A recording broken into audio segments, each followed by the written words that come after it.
But Brother Willie was, I guess I kind of misunderstood him earlier. Brother Knack had to talk about me wearing a jacket and stuff, and I told him I'd been to a funeral, and with that, I'm going to read an obituary that I found. Found it. I probably have read it before. It's not the obituary of the funeral I was at today, by the way, but it is an obituary that I think we will all kind of be accustomed to. It's the obituary of someone else, and it reads like this. It says, "I know that all of you were saddened to learn this week of the death of one of our church's most valuable members, someone else. Someone's passing created a vacancy that will be difficult to fill. Else has been with us for many years, and for every one of those years, someone did far more than the normal person's share of the work. Whenever leadership was mentioned, this wonderful person was looked to for inspiration as well as results. Someone else can work with that group. Whenever there was a job to do, a class to teach, or a meeting to attend, one name was on everyone's lips. Let someone else do it. It was common knowledge that someone else was among the largest givers in the church. Whenever there was a financial need, everyone just assumed that someone else would make the difference. Someone else was a wonderful person, sometimes appearing superhuman. But a person can only do so much. Were the truth known, everyone expected too much of someone else. Now someone else is gone. We wonder what we are going to do. Someone else left us a wonderful example to follow. But who is going to follow it? Who is going to do the things someone else did? Remember, we can't depend on someone else anymore. I run across a lot of these things, and that is something, of course, I believe in the church. If we really sit back and we think about it, Brother Willie, that's kind of how it happens. And we don't just stop there at the church, Brother Eugene. It's that way at home. It's that way at work. It's that way in just about every aspect of life. You'll have approximately 10% of the people doing 90% of the work. And so I want to get that on our mind today, that, it seems like that seems to be what we do a lot of times, is we always depend on someone else. And I guess that kind of came on my mind today because, whenever you have a funeral of someone that you really care about, funerals in general, I don't like them. But a lot of people depend on others. And if you depend on man, and when I say man, I mean it can be man, woman, child, whoever, they're not going to be there forever. You better start depending upon the Lord. You better start casting your cares there. You better start putting your trust in everything, Brother Willie, where it won't be let down, where nothing can be taken from you. You need to put it in Jesus and what He did for you on the cross. And so, Brother Willie, you said something that kind of reminded me of a story in the Bible, and you told us that we needed to look for direction. And that, not only do we just look for direction, we don't just say, well, Brother Eugene, this looks like a pretty good idea. I say we go do it. How many decisions do we make on the spur of the moment, just going, even going to church? You know what? I believe I'm going to go to this church today. I believe I'm going to go over here. I believe I'm going to do this. Well, this seems like a pretty good idea, so I'm going to do that. And listen, I understand we have a responsibility, and we need to be about the Father's business. business. But friends, how many times do we really sit down and do we talk to the Lord about our decisions that we're making? How many times do we call upon God and say, Father, what would you have me do? You spoke of prayer. How many times, friends, do we leave prayer out of it? How many times do we say, I know what's best, I know what I need to be doing, and I'm going to do it this way? Hey, listen, friends, I've said it probably seems like a million times, Brother Blake. It seems like I preach to myself more than I do anybody else because I am one of the world's worst. I'll look at something and say, well, that's good. That'll help these people, or that'll help this. And yes, let's go do this. But I leave talking to God out. I leave that out. That's the most important thing. What seems like a pretty good idea, if you don't counsel the Lord first and get His blessing, friends, you can go astray. And listen, it happened in the Bible. I read where there was a man who was chosen by God to lead Israel after the passing of Moses. Friends, Joshua was to take over and to lead Israel into the Promised Land. And as they crossed over, they took over, I believe it was Jericho. And friends, they did exactly as Joshua had commanded. But you know, Joshua, Brother Knack, was going to God for all the answers. What would you have me do? And God instructed him what to do. He told the people and they followed. And then after that, I believe, friends, of course, many of you know the story, that they had a little trouble at the next one because of a disobedient person in their camp. I don't want to get into that story, but they eventually took over that. But then there was some people, I guess they were considered, Brother Eugene, to be next on the chopping block or pretty close to it. And so they devised up a plan. What they did was they put on some old clothes and they acted like they were from a far country. And they came to Joseph and they told him a big lie. You know, they told him that they were not in this land and that they wanted to be friends to him. And so Joshua, being the leader that he was, I guess feeling like what could be the harm in this, he goes ahead and he makes a pact with them, I guess you could say. He was not going to take them over. No, your people are safe. And then lo and behold, he finds out that they lied to him.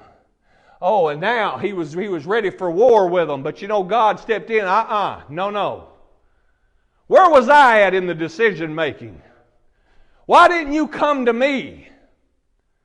Friends, listen, it's that way today. In every aspect of your life. May it be your job. May it be what's going on at home. May it be what's going on at all these different aspects. What's going on in your walk with Christ. Are you trying to lead Christ? Are you trying to lead Him down one path? Are you trying to convince Him of something? Friends, our job is to call upon the name of the Lord, seek His wisdom and His guidance, and then follow. That's what we're to do.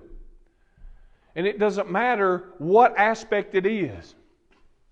I tell everybody all the time, and I know you all have heard me say it, and I know you all believe it this way. We're not just Christians on Sunday or on Wednesday nights or when the camera's rolling or whenever we're with our church family. No, friends, hey, listen, we're especially Christians when we're by ourselves. That's when we're really the most Christian. Because that's when we have our time when it's just me and the Lord. And listen, none of you all know what goes on with I'm by myself when it's just me and the Lord. Friends, listen, that's my time with Him. I don't want to be stingy with Him, and you all know I can't be stingy with Him anyway, but you know what I mean. Hey, listen, I want you to realize, you see, I don't know what goes on in your all's personal life. I'm not looking for justification in your life. And I think that's the biggest problem in the world today. We're looking for our justification in your life.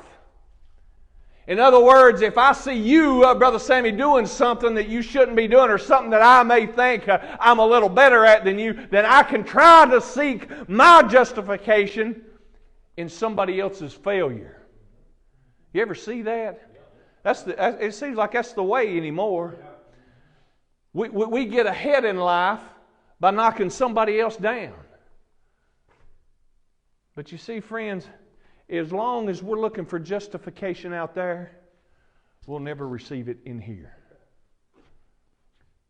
You need that alone time with Jesus. That's the time when you sit down and you talk with Him. And friends, listen, He's always, I say it like this, God. He may not respond in your way on your time, but His ears are always about His children, those that love and serve Him. Hey friends, listen, He's always got an ear for you. But I also like to say it like this. He's always talking. Are you always listening? I believe we had that little conversation before church started about how we have 2 ears and 1 mouth. And I believe it was Brother Eugene. I asked him, I said, well, why are you being so quiet? He says, well, you know what? I've got 2 of these and 1 of these. And it might have been the other Eugene that said that, yeah. And but he said, you know, I'm taking it all in. It's important for us to listen for God. It's important for us to seek out His counsel. He's got it all worked out. He's got all power, does He not? In heaven and in earth. He knows the beginning from the end. Friends, He knows your life better than you know your life. And friends, listen, He's got things set aside for you that you could never imagine. And I've tried to get away from this because I preached it, I guess, this morning. But I have to, I guess, go where the Lord, I believe He's wanting me to go anyway. But you see, there was a man, a friend, who was, his name was Joseph. And I'll try to hurriedly get through this, brother, so you can have time. But you see, there was this man named Joseph who was the favorite son of his parents, of his father Jacob, and so you see, he had special privileges, I guess you could say, Brother Eugene. He would not have to go out and labor the way his other brothers had to. He didn't have to do some of the things. He got maybe a little more education than what they got, and so he also was blessed to have dreams. He could foretell things. The Lord gave him visions. And so, you see, he even had they made him a coat of many colors. And friends, listen, I want you to realize that Jesus, friends, loves you today. He doesn't show favorites the way Jacob did. Friends, He's got a robe for you. And friends, He paid for it in blood. But this man, he had this coat, and he had a dream. And that dream, friends, told about how all of his brothers and his parents, I guess, was going to kneel down before him. And so his brothers devised up a plan. And friends, this plan was to take him out and to get rid of him. And so what they done is they dug a big hole, they threw him in, and they got to Brother Eugene, his jacket, and tore it. And they took it back to the father. They took it back to Jacob and said, surely he's gone. And you know, they took Joseph and they sold him into slavery. Now listen, you may think that things are bad in your life, but I don't think that they're that bad. When the people that you depend on, that you look at, that you consider an ally, would stab you in the back, so to say, I guess, and sell you out into slavery. But here he was being taken from his homeland, from the love of his parents, from his brother, from his family, from the life he only knew. It's all he ever knew. But he was taken down into Egypt's land. And while he was down there in Egypt, friends, the Bible teaches that he became a slave for the captain of the guard. And so he started doing really well, and he was going up, and he was doing a good service to his master. And then all of a sudden, his wife made advances to him, and he did what was right. Friends, he was not going to sin against God, and so he then would not lay with that man's wife. And so she went and told a lie on him. And friends, the Bible teaches me that he was then cast into prison. You ever heard that, I believe it's no good deed goes unpunished? That's where people try to say, well, that's why I don't do good stuff, because it'll come back. No, listen, friends. Doing good for people is only good. Now, we may not see it all the time. We may not understand what's going on around us because we don't have the vision that God has. We don't see the beginning to the end. We can only see what's in front of us. And so here, Joseph was down in this land, and he was now thrown into prison for doing what was right. And brothers, listen, while he was there, he had a dream, and he told about this one that was going to go and be back up at the Pharaoh's palace. And he went back up there, and he told him, he says, now when you go, don't forget about me. Tell them about me. Again, sold into slavery by his brothers, taken from his homeland, from all that he loved and cared about, put into slavery, then was thrown into prison because he was lied on. Done this good work for this guy, and he was forgot about. Nothing's going his way, is it? But let's think about it for a moment. God had a gift for him. God blessed him with a gift. But he needed his heart right. He needed to be in the right place at the right time. I don't know why you're watching today. I don't know why we're here today outside of the Lord. But God has a use for that. Not someone else. Someone else is gone. He's got a use for you. He's got a plan for you. And you may not like where you're at right now. You may not like what you've done. You might think that things are against you, that people have lied on you, that all this is going on. You've got heartache. You've got something going bad on every end. No matter which way you think you're going to turn, it's not going to work out the way you want it to work out. Friends, understand God is in control. He has you right where you need to be. He's preparing you for something that you may not ever see. Brother Willie, we preach many times. I love it when you get up and you've told multiple times about the time the preacher that preached the gospel of your salvation. And Brother Willie would always say, do you know who it was? Well, I don't either. It's not important. There's many times that we as Christian people have touched the lives of other people and we'll never know it. We'll never know it. It's not important that we know it. What's important is that people get saved. And God has a plan, and He has you right where you need to be, doing right what you need to be doing for something that's yet to come. I don't know what it is. I can't see that far. I just trust that Jesus does. So today you may feel like you're in a bad place.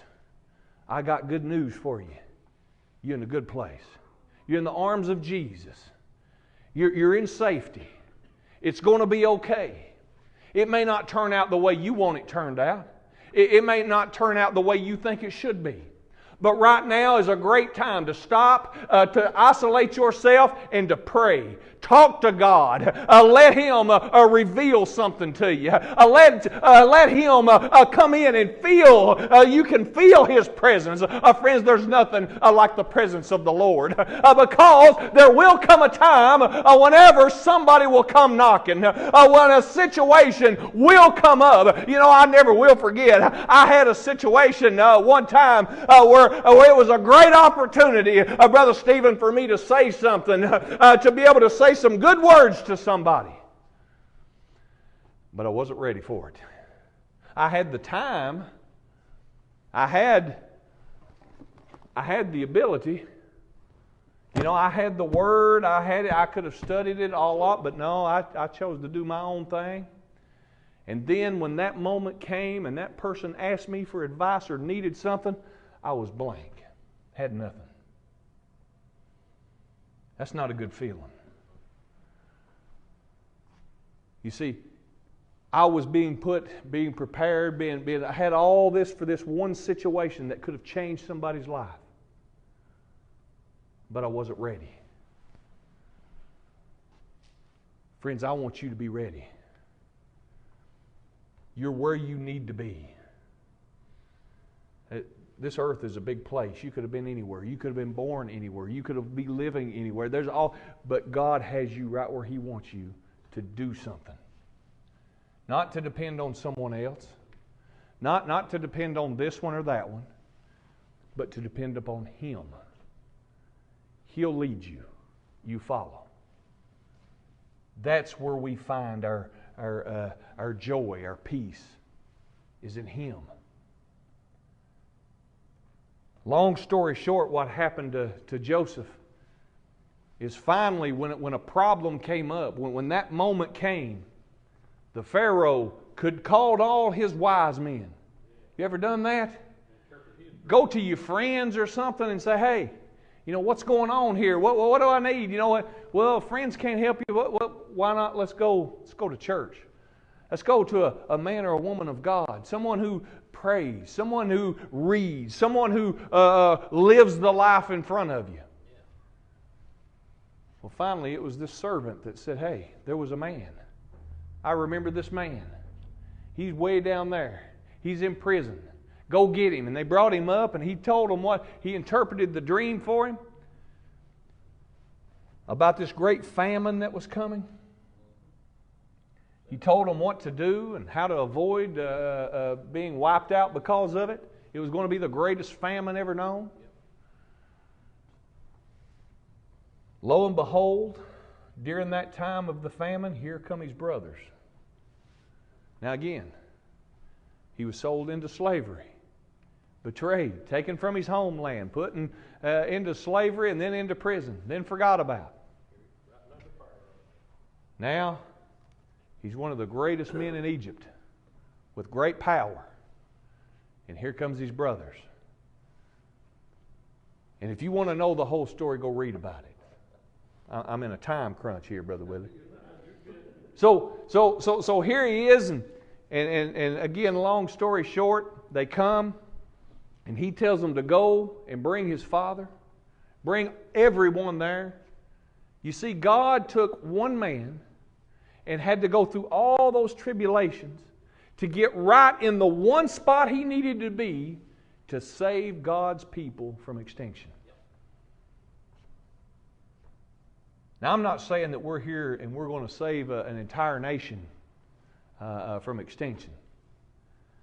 But what if you could be a light to your child, to your neighbor, to your parent, to a good friend, to a co-worker? Well, wouldn't it be worth it all? Wouldn't it be worth a little ridicule? Wouldn't it be worth just maybe somebody to tell a little lie on you? Boy, we get so upset and we're divided over so many things. If people don't believe exactly the way we believe or interpret things exactly the way they are, then we talk about them or we mad at them or this or that. We're called to love one another. Now listen, just because I love you don't mean I'm just going to agree with anything you say. We've watered love down to that. That's not it. I love you. I'm going to tell you the truth. But I don't have to say it in such a hateful way. I can say it because I love you. And here's why. Because and this was my sermon, I guess, this morning, and what God or what his brothers meant for evil, God meant for good. We can't see what God has in store for us. We have to trust. We don't walk by sight, do we? We walk by faith. So our job is not to depend upon the preacher. I'm not saying I want you to listen to me. I want you to weigh and see if what I'm telling you is true.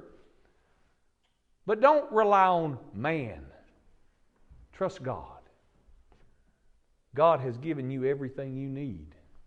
He's given you His Word. He's given you good Christian people to be a light around you. He's given you ministers to preach the gospel to you. He's given you a church that you can come and you can fellowship and you can grow stronger. Hey, listen, people want to say that the deck's stacked against us. I don't see how. God's given us everything. And if He holds all power in heaven and earth, then I think the stack's decked in our in our favor. If God be for us, who can be against us? I want you to have peace in this life, and I want you to have things. I'd like for you to have a comfortable life. I wish I could sit up here and say, boy, it's all a bed of roses, but it's not. But as long as we keep our eyes focused upon Christ, it's never as bad as it seems. It is good. I want people to get saved. And I can't be a good light to them if I'm always dragging my head and woe is me and mad at everybody. That's just not the way it is. I'm a happy person. And I hope that I show that. I know, I believe, Brother Willie, I believe we've been people, maybe to a fault. We cut up and laugh and all this, and maybe we need to be a little bit more serious sometimes. I don't know. But I can't help it. I have fun. Why? I got a home in heaven. I've got the God, the King of all kings, the Lord of all lords, the Creator of the heavens and the earth. He listens to me. I'm not His counsel by no means. But when I call out, He's there. He hears me. And I hear Him. I hear Him. I do. He talks to me. And I get in His Word, and it bears witness with me. And there's little things that someone will say that only me and the Lord know. Just, friends, He's so good. I want you to have that. You can't have it on your own.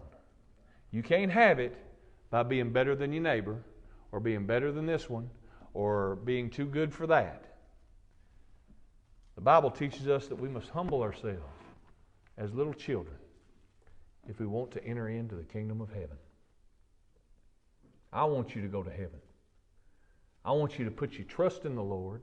I want you to talk to the Lord. I want you to understand that, friends, He will lead you down roads you never thought you would go. I never thought I'd be standing here. You go back 25, 30 years, Brother Eugene, and you say, you'll be at the Rockford Church preaching. No, not me. It's not my life. Well, if you seek to gain your life, you'll lose it.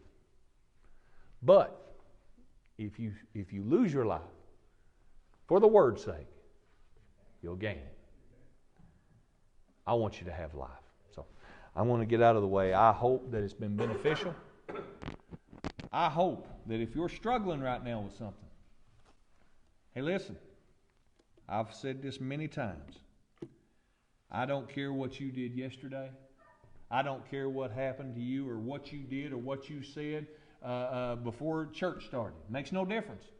It's gone. We can't change it, Brother Nat, can we? It's gone. What you can do is you can change your future. You can change your destination.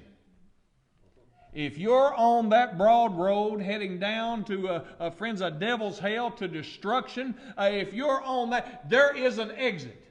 And I like the way Brother Willie put it one time, there's an exit. You don't have to go all the way back to the start and start over. You can't do it. You're born in iniquity. You're born in sin. Friends, listen, you can't undo it. It's the way it is. But you can take that exit. And friends, that exit is that narrow path, and you must go through the gate. And that straight gate is Jesus. That's all it is. It's not this church. It's not that church. It's not this way or that way. It's Jesus. And Jesus loves you. He paid the ultimate sacrifice for you. I want you to have that. And you can. Ain't it wonderful that Jesus is listening to your heart right now? If you call out, He'll be found with you. He'll do what you can't do. I love you, and God bless you. Amen. Come on, man.